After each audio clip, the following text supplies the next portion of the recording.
Ananta was raised in London and left England at age 19. Searching to find the truth of herself, she found her way to the Osho commune in Pune, India, where the spiritual search became conscious, and she explored meditation, tantra, and self-awareness groups for more than 10 years. In 1994, life circumstances led her into a 2.5-year period of silence in a Zen-style retreat, otherwise known as a Japanese prison, where true freedom was realized. Ananta, we're so pleased to have you here today. I'm going to press mute and we'll let you take it away. Thank you. Thank you. Yeah, thank you. Yeah, hello. I'm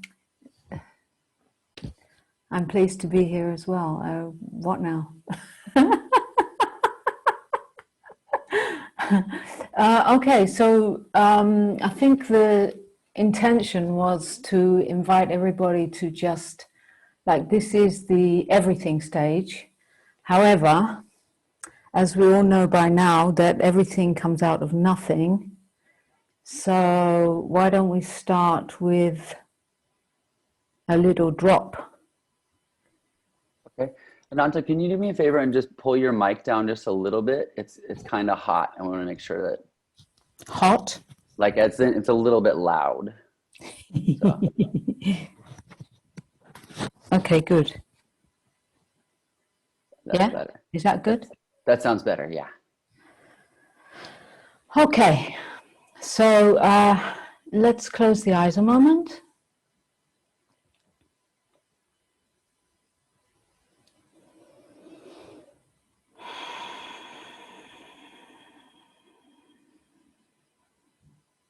Where the image on the screen of the mind, where all images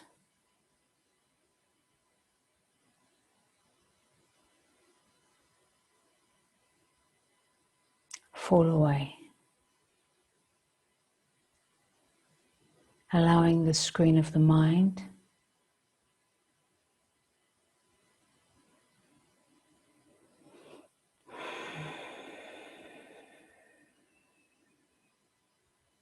to be empty.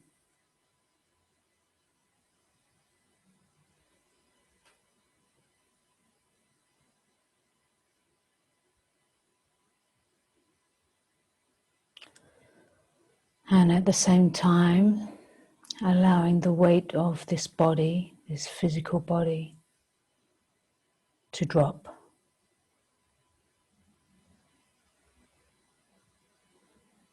Really being willing to drop the weight.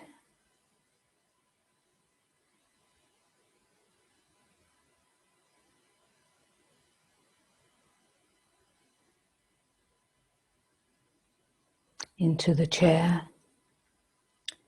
into the ground, and energetically into the earth.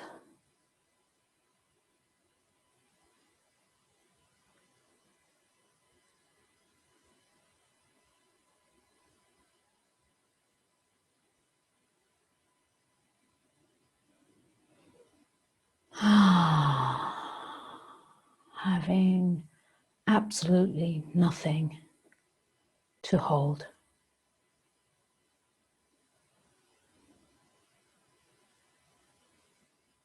Allowing your name and the whole story of the life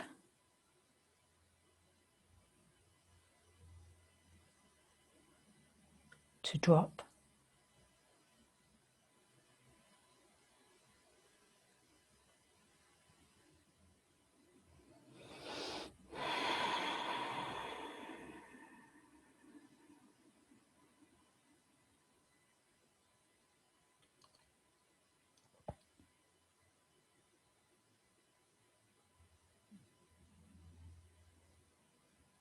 Being left just as you are.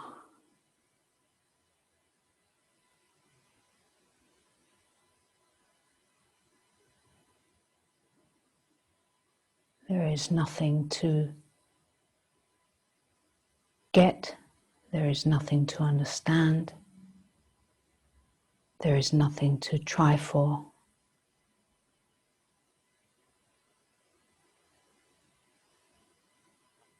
there is nothing to become.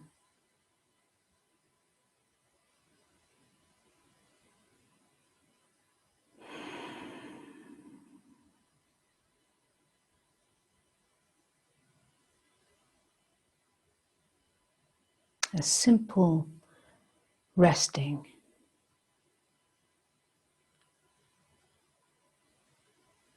from all of that.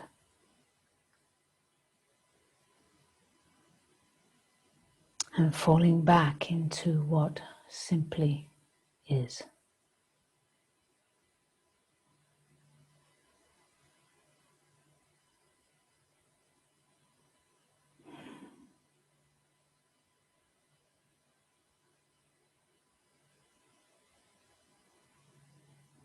We cannot deny that you are.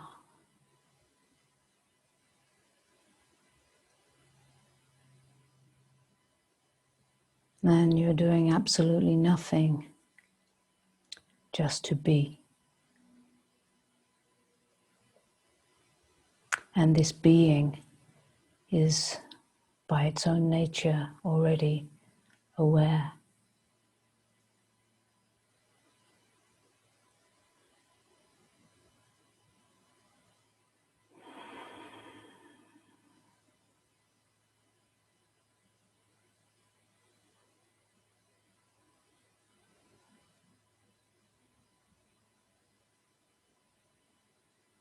The nature of this being is being aware without any doing.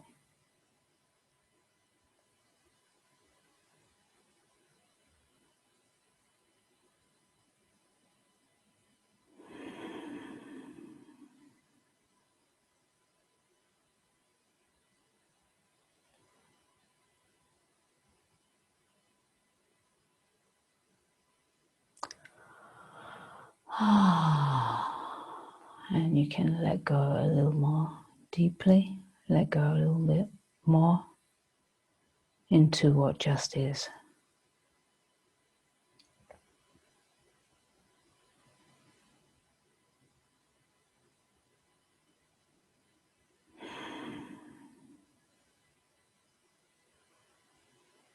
There is no doing of letting go. There is simply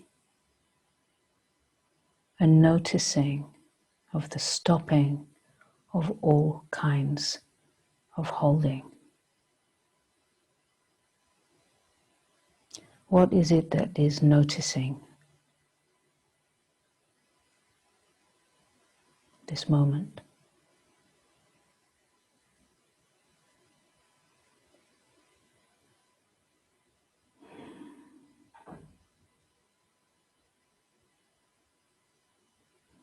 We cannot deny that the nature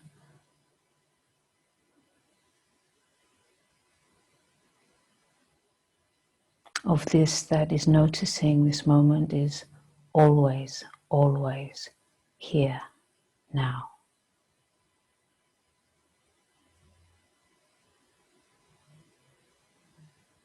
And if we look to see the location of that, whether it is within a physical container, if it is located anywhere,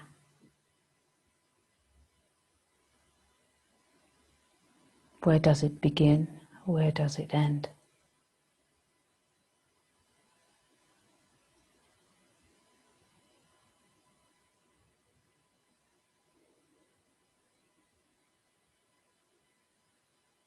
And if you really look without any thought,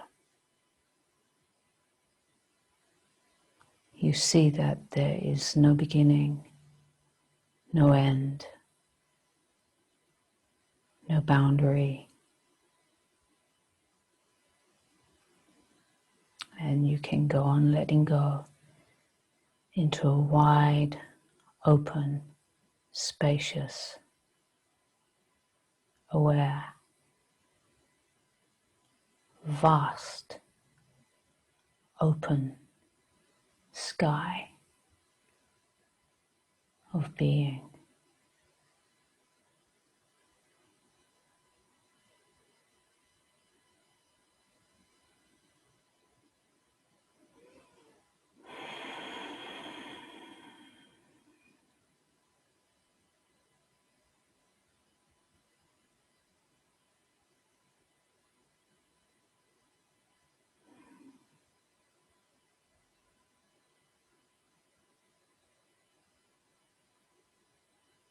And this is where we meet. This is where I am knowing you and you are knowing me, with no end and no beginning.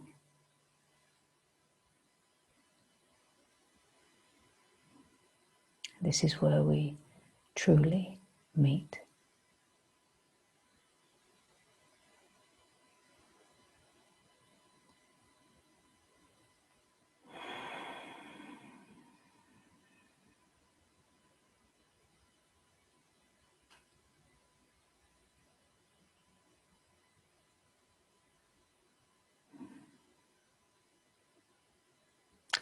And still, without any doing, you are aware of being on a call, using technology,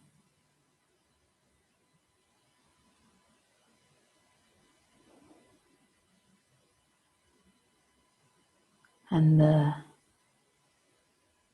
magnitude of forms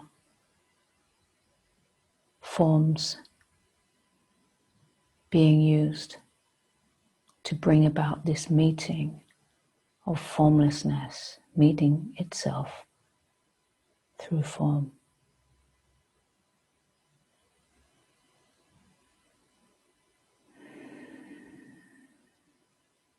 This has manifested itself into form.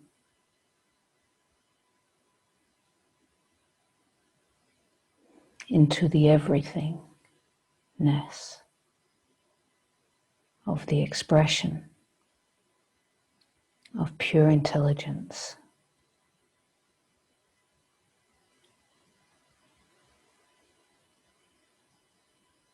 Using these words, creating a world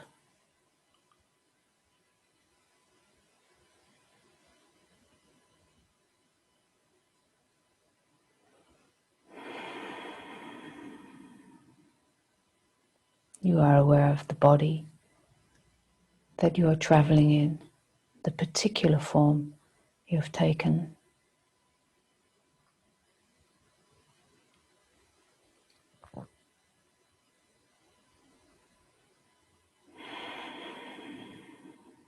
And I invite you to feel your way into this body, this physical body, and begin to, through pure intention, bring a little movement organically, gently, sweetly,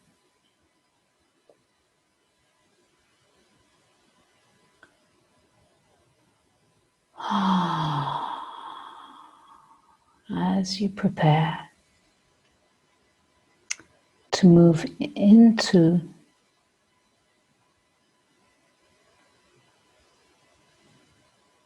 the interactive meeting where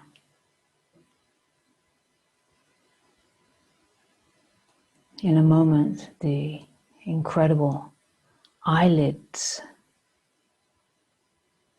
these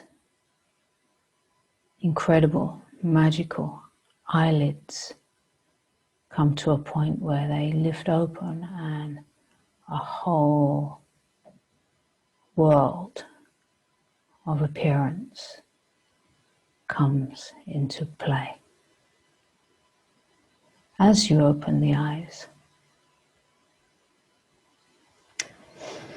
begin to notice what is looking through these eyes and see how that changes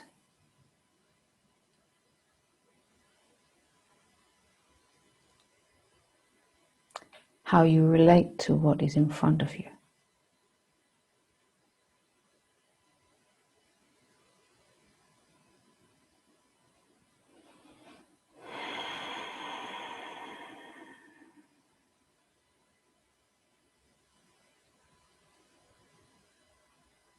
Welcome to Open the Eyes. God day, everybody.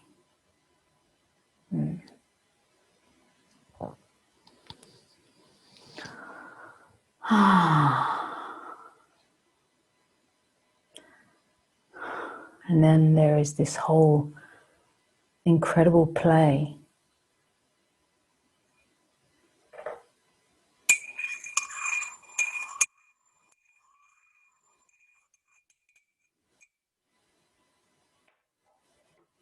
of life. I actually just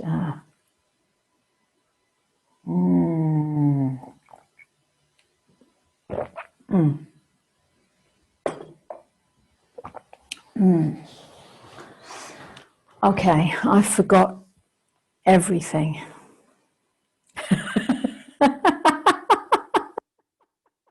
Perfect.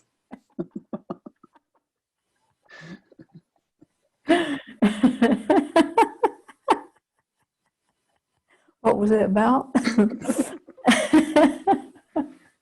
That's awesome. Oh yeah, there's a conference, right? That's going on apparently. And this is the everything stage. Okay. We think so. Yes. Yeah. Thank you for that. If you want to, did you want to say some words? I also have a question we can start with. And Yeah, start with that because I have okay. nothing. Yeah. Okay.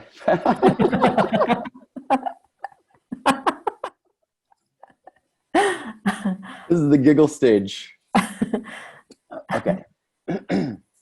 So there's no location and no center for the place of pure awareness. Where in your experience is it being registered? In, around the body, outside, and does it always stay with you? That's my question to you, actually. Okay.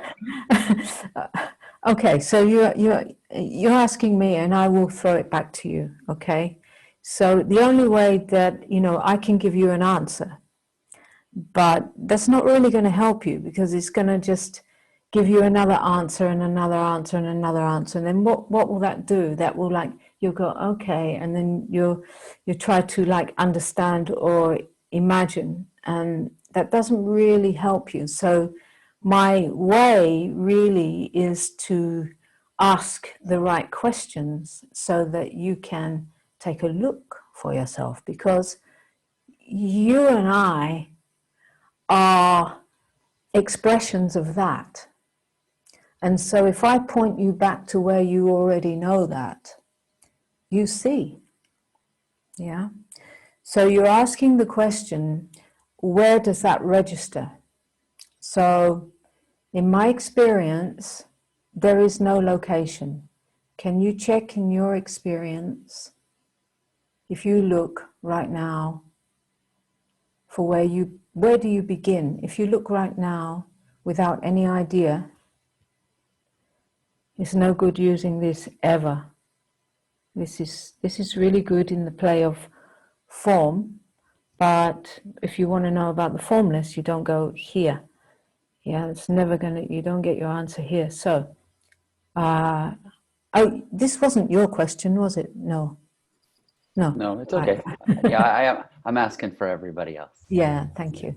Yeah, okay. So, to get every answer is known in itself, and that's what you are already. So if I point you back to that, then and you look from there, you can answer the question. So if you look for right now, if you look without any idea or any thought, if you look for where are you, not your body, but where do you experience what you actually are right now? Where is the beginning of that and where is the end of that? So I'm not going to get to hear your answer, so I can't play with you and take you to that target, to that bullseye, right? They said they actually said it's registered somewhere out of the body. Okay, so how do you know that?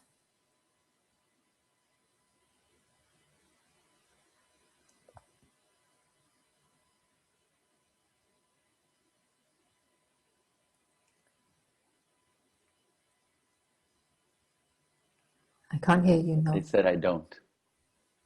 Right.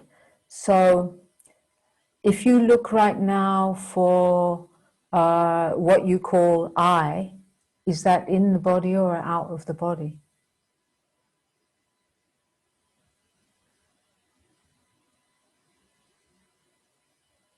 Out.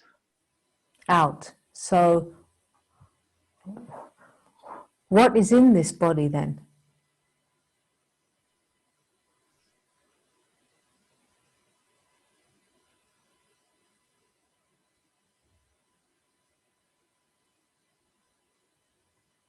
Physiology. Okay, so in my experience, right, if I have a sensation move through my belly, I, I, I experience that fully, right? So that therefore I must be aware all the way through and within, all the way through the body. There must be awareness all the way through it to experience even the taste in my mouth right now. Can you taste the taste in your own mouth? I'm sure you don't taste that from outside of the body. So you're tasting that, it's inside the physical body, you're tasting that and you're aware of that taste. And all of that, in my experience, there's no difference between inside and outside of the body. There is no separation. That's my experience. There is no separation anywhere.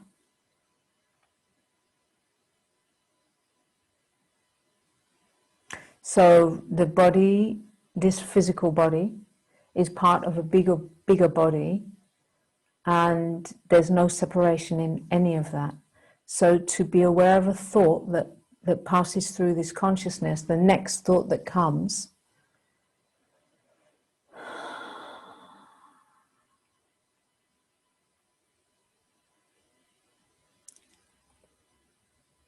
okay, no thought is coming, yeah? However, when the next thought comes, you are aware of that. That which is aware, is it inside the body or is it outside the body? There's no differentiation. So the only reason I would ever ask that question, it's a pointer to look and see, there's no in, there's no out, there's no difference. Because what I am doesn't end where this skin of this body ends. There's no place where I experience a beginning or an ending. And that's something that you will need to directly inquire, which is very easy. I find it very, very easy if I'm sitting with someone, looking in their eyes and penetrating them so they cannot move towards a thought. It's very easy to meet that sameness. Yeah. However, since I can't see your eyes, I can't see whether you are. I can't see, but I still am aware that whether you go to use the thinking. Thank you. Thank All right, you. I have some more questions. I won't be able to channel answers on these though. Some of these are from the team from before. You have a quote that we thought would be a good topic of discussion. It reads, "Awakening is endless. It is always the beginning." Can you speak more about that? Yeah. Okay. So there's this idea that you know, when there's seeking is happening, right? When there's a seeker looking for, and I can recall in my own journey when I was searching to, you know, it's like trying to really clarify the true nature of what I am. Yeah, there's this seeking and reading lots of books, and all in my own journey it was like that. And then there's like often, not always, there's the idea that when awakening happens, when the recognition happens of what I am, that there's a moment where it's all over. And from that moment on, I'm living on some other plane now as an awakened being. And that's it. And that's the end somehow. And now I'm an awakened being. Well, it's the end of a belief in a separate me. It's the end of the experience of a separate me living this life, trying to get something for itself. It's the end of identification with that sense of a self, yet it's the beginning. And this beginning is endless. And this cannot be understood. When I say that it's the beginning of life living itself through this form as existence itself, looking through a pair of eyes, realizing itself endlessly. Endless revelation is pouring in. Revelation never ends. So that's not something that anymore is like, you know, spiritual experiences. That's kind of like done. I'm just talking of my experience, you know, after that moment of it, the shattering of identification, the beginning that never ends, the endless beginning, is a revelation unto itself, which is like the mystery unfolding, endless deepening of that through the living, through this form, that is living itself through this form. There are no more like these, it's just not needed, these spiritual experiences of, it's just not needed. It's just, there's no one to have it. There's no one to have spiritual experiences. There's only revelation, the revelation of what's been realized. So this is an endless deepening, and I can tell you that I've been walking this way for over 20 years. I don't know exactly whatever dates, whatever, but consciously walking this over 20 years, and I say it's the beginning. It's the beginning.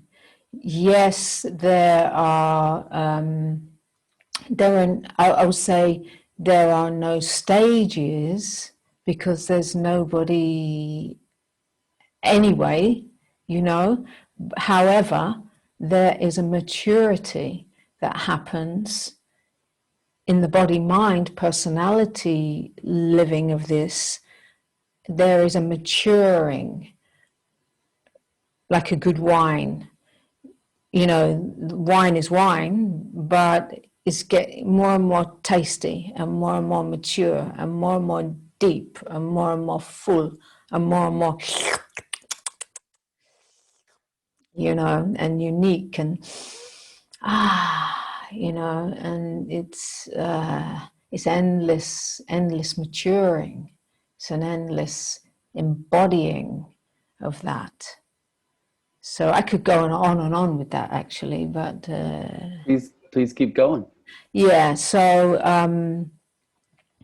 so I would say that it's still the beginning because there's no arrival point, and there's no place where you can go, okay, now, I mean, that may have happened a few times in the beginning, you know, I've arrived, whoo, you know, I've arrived, now there's nobody here, you know, and then you get into a deep love relationship, and then all your stuff gets triggered, and all your personality things are coming up and going into all their mechanisms, and suddenly there's nobody here, yet there's a lot of heartbreak, and there's a lot of, you know, so there's a shattering of that, and a shattering and a shattering and a losing. The dream is over.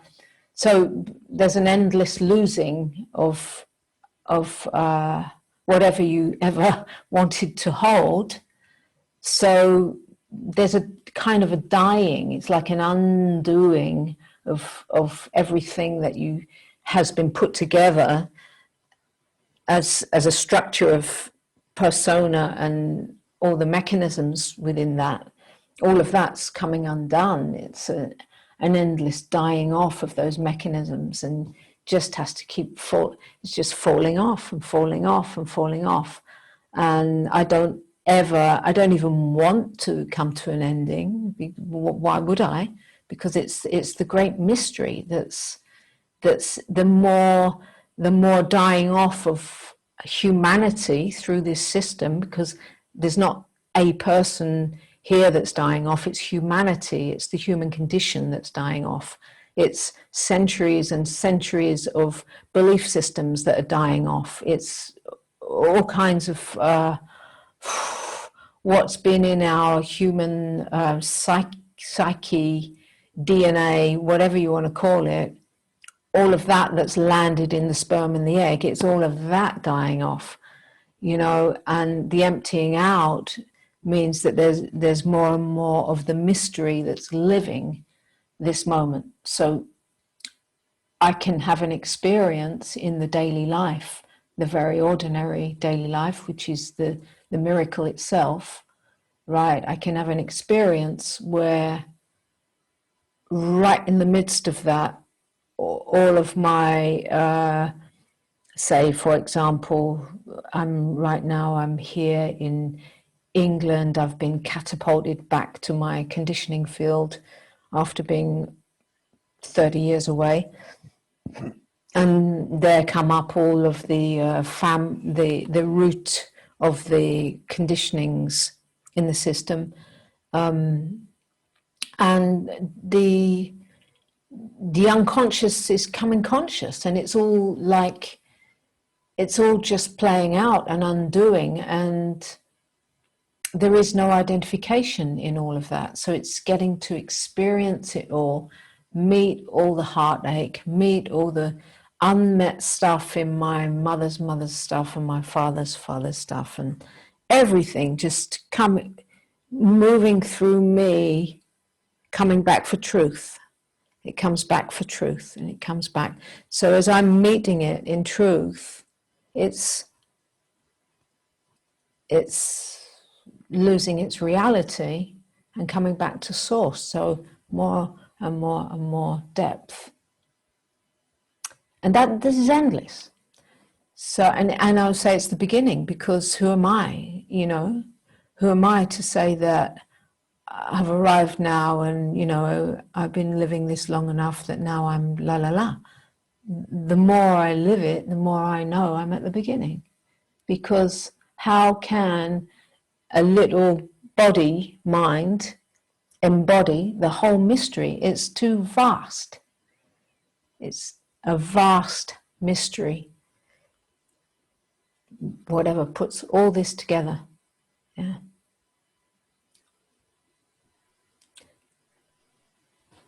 That's great. So you said that life is constantly teaching and speaking and calling to everyone to realize. Mm. For those listening who may have heard different things about, the bad things that happen to us in life are here to teach us a lesson. That might be one thing, but I want to focus a little bit more on this.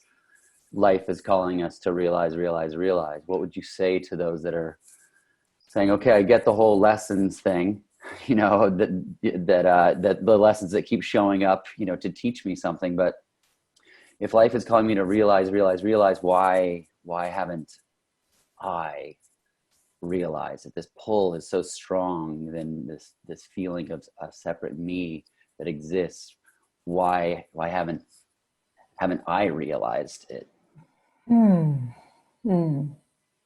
The very fact that you are here on this call in this moment is indicating that there is a pull in your heart, in your being. The question is alive in you. Now, when that question is like the most important thing of your world, yeah, then it's inevitable. You know, if you are like, yeah, you'd like to realize, but you've got all these other important things in your life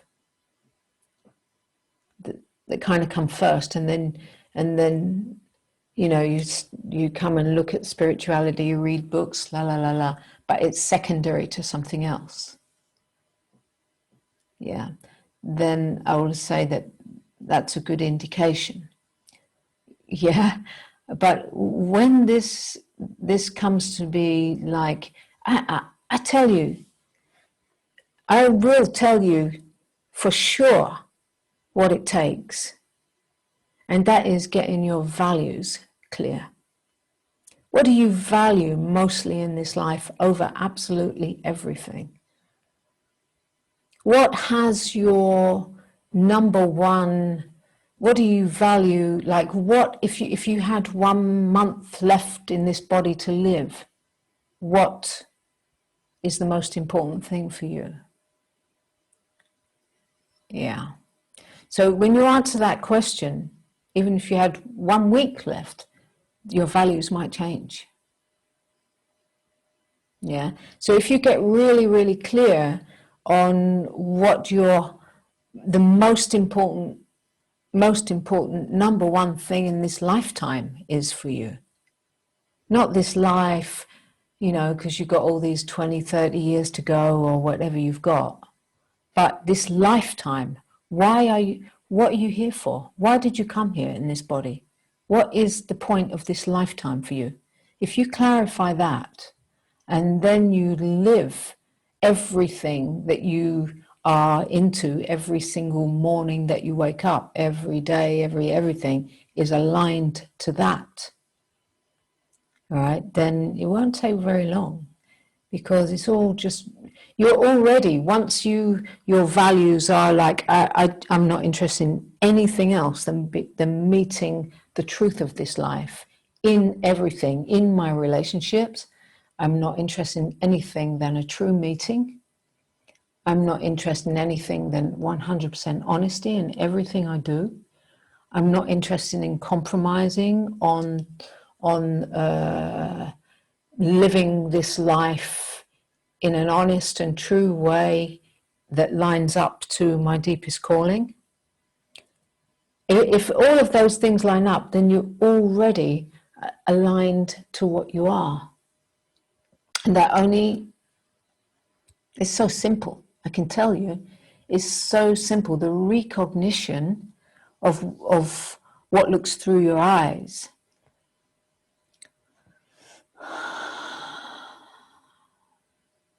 What is looking through your eyes right now?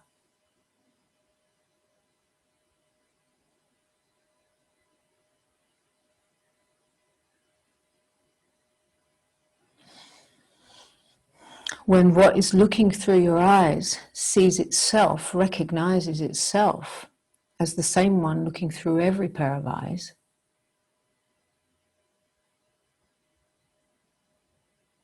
as that which is always aware, as that which is ageless, timeless, never been sick, although it's been here for all kinds of sickness and pain. It's always here for sickness and pain, but itself has never been sick. has actually never been hurt. This cannot be hurt. This, which is looking through your eyes, has never been hurt, has seen pain,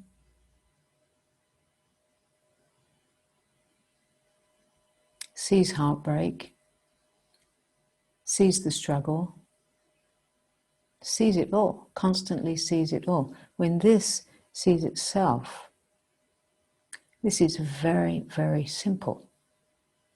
Are you ready for simple is the question.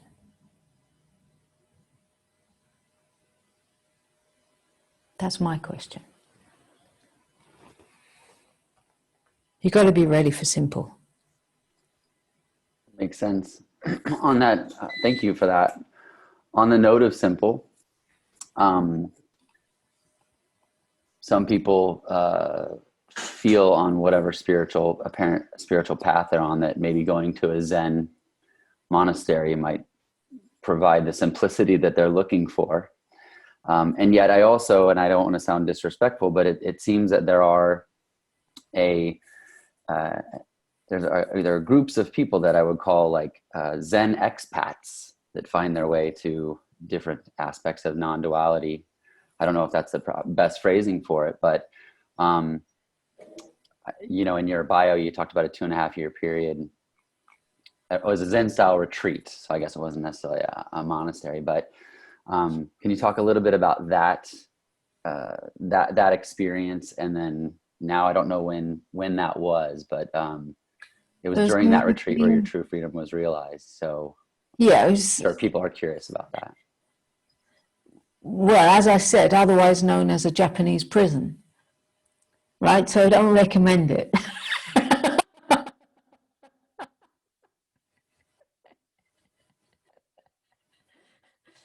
Right? They call it a Japanese prison.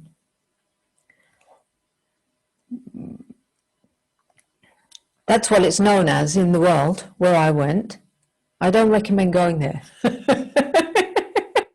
And here I was afraid to be offensive to anyone into Zen. This was in 1994. Yeah. So now that you understand the setup, the same question?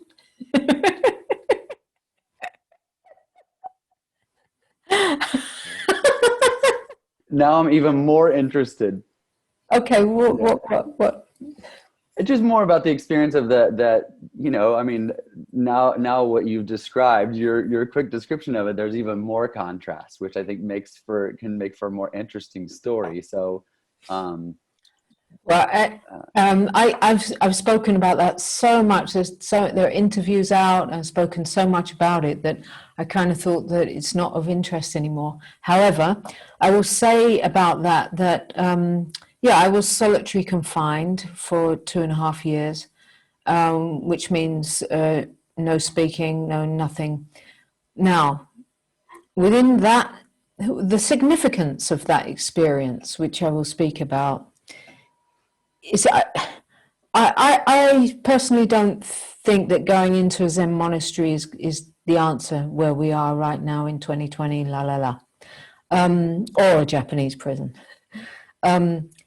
However, the situation that I was in was the most extreme suffering, mentally, emotionally, physically. And really, I'm not understating that. Extreme suffering, yeah? It was very, very, very strict. That's why I say Zen.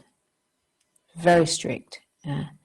So within that, there was a lot of suffering. I was in an extreme suffering experience on all levels. And at the same time, I was very much aware, very much only interested in.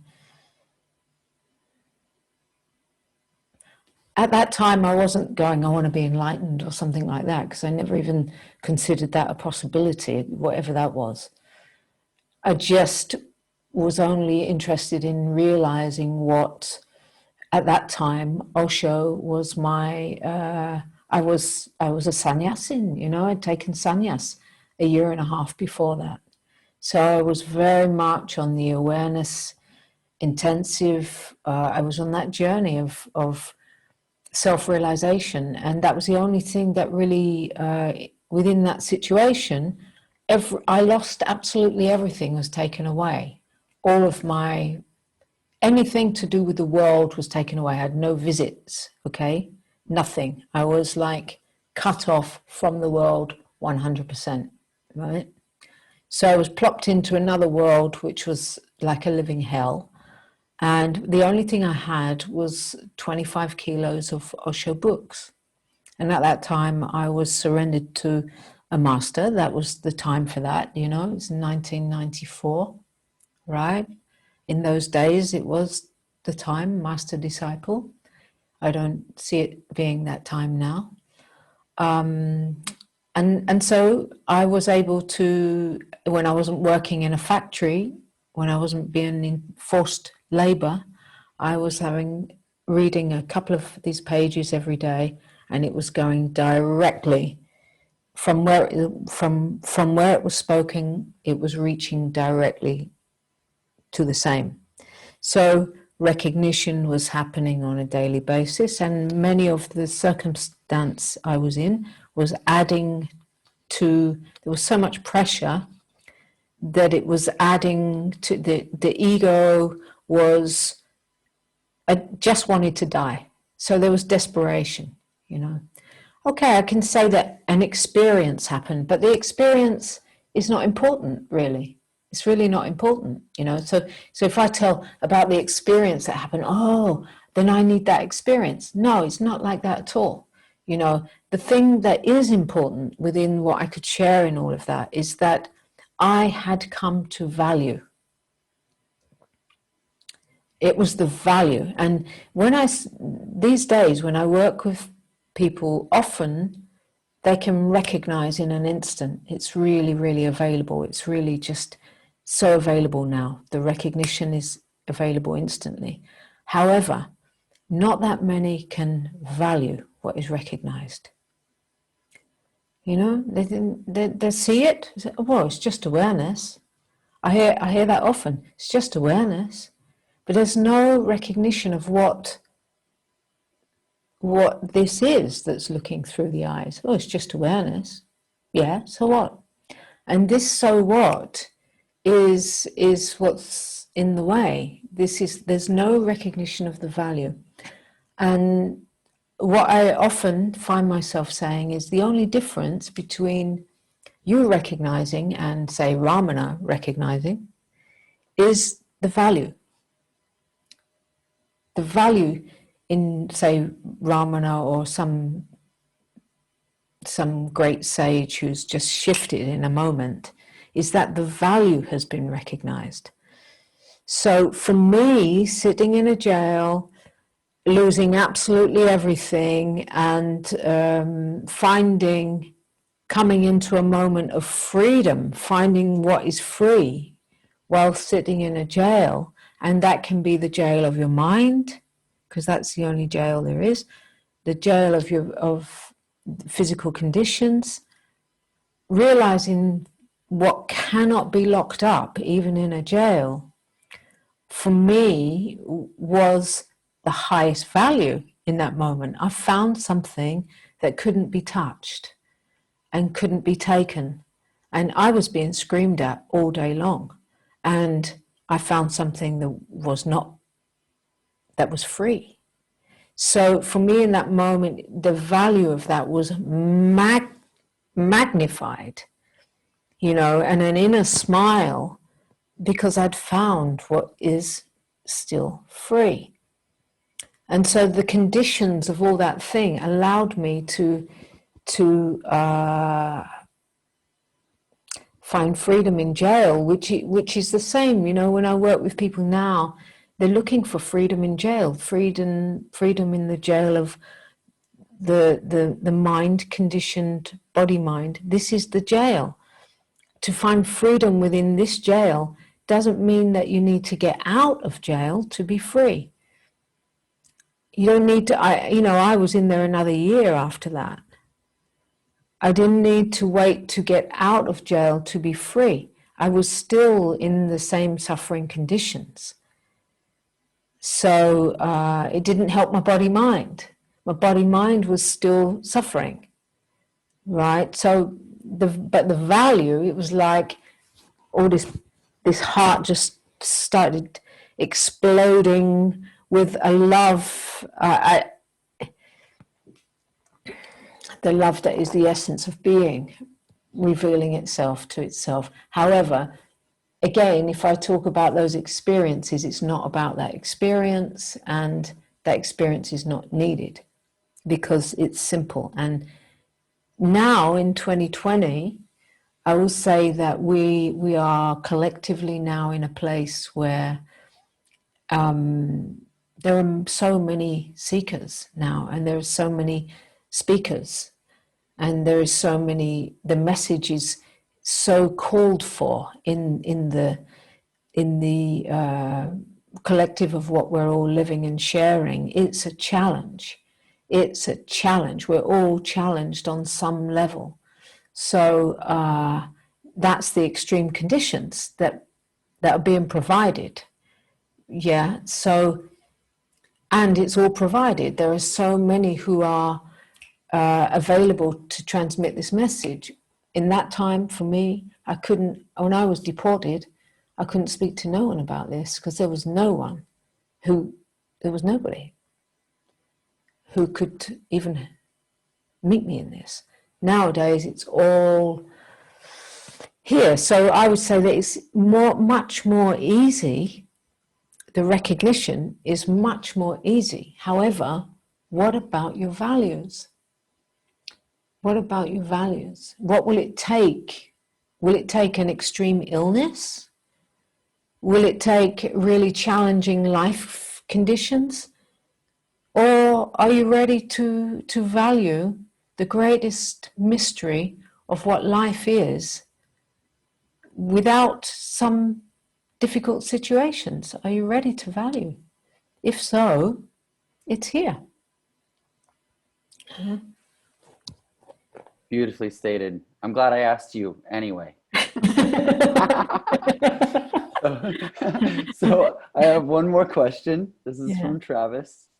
You just gotta love it comment. So it is so free, it can be a little scary. It feels unorthodox and yet is recognized to have always been the case.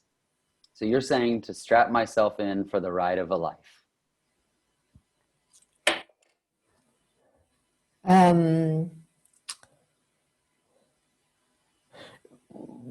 If I say yes, then what expectation does that give you?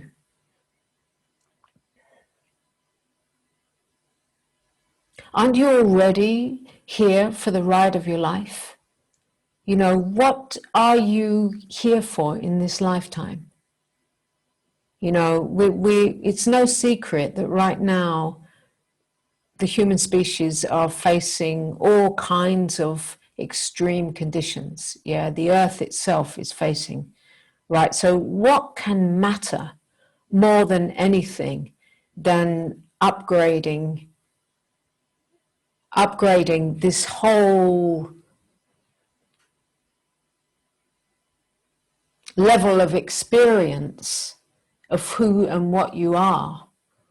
Why did you come here in this body life? Just to have like a period of a story of your life, or to break through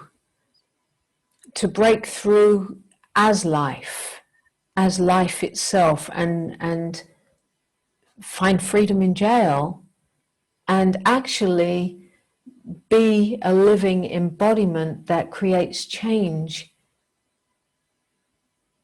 while being part of the human race? Yeah, my vision is that this is needed. And, you know, they might say that this is all just a story. Well, yeah, isn't everything all just a story? And yet here we are. We're here having this conversation. What is the driver of all of that? It wants to realize itself. Otherwise, we wouldn't be having this conversation. So once it realizes itself, then what? Are we just going to sit around just like talking about it all day? No, let's actually plant something in this earth that creates change. There's a change being called for. Are you ready to step into the walking embodiment of this change? We need you. Yeah. And if this is just a story, it's a great story. It's much better than he said, she said. Yeah. Yeah, and that sounds like the calling to realize. It's the Yeah. same energy. Yeah. Yeah. Do you think that anything else will satisfy? What can be fulfilling in this life? Do you think getting the right house, the right partner, the right career, the right thing, do you think that all of that is really going to complete everything?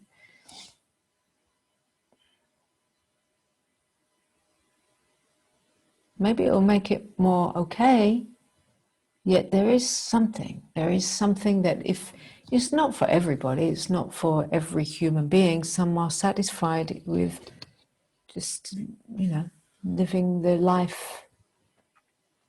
However, if that calling is in you,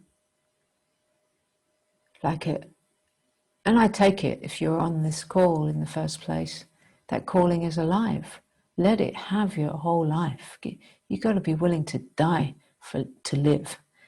You've got to be willing to die as a separate entity to live as the whole.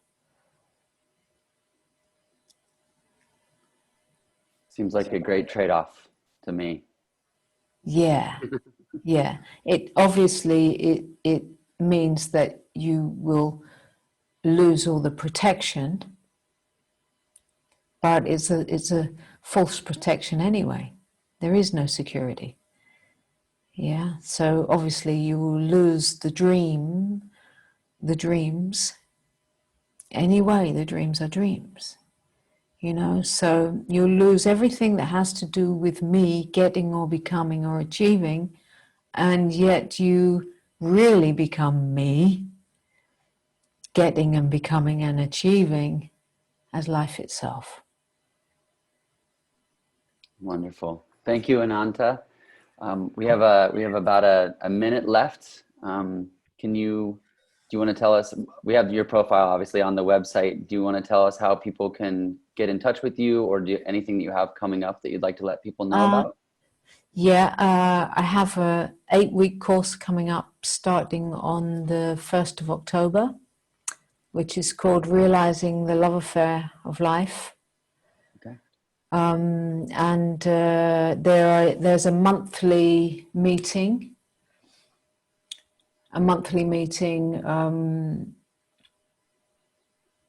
which you can subscribe to, and there's also a membership program which you can find all links to on the website. And yeah, there's stuff there. Okay, there's stuff there. Perfect. That's all we need to know. Ananta, thank you so much for your time today. Thank you. We really appreciate having you on.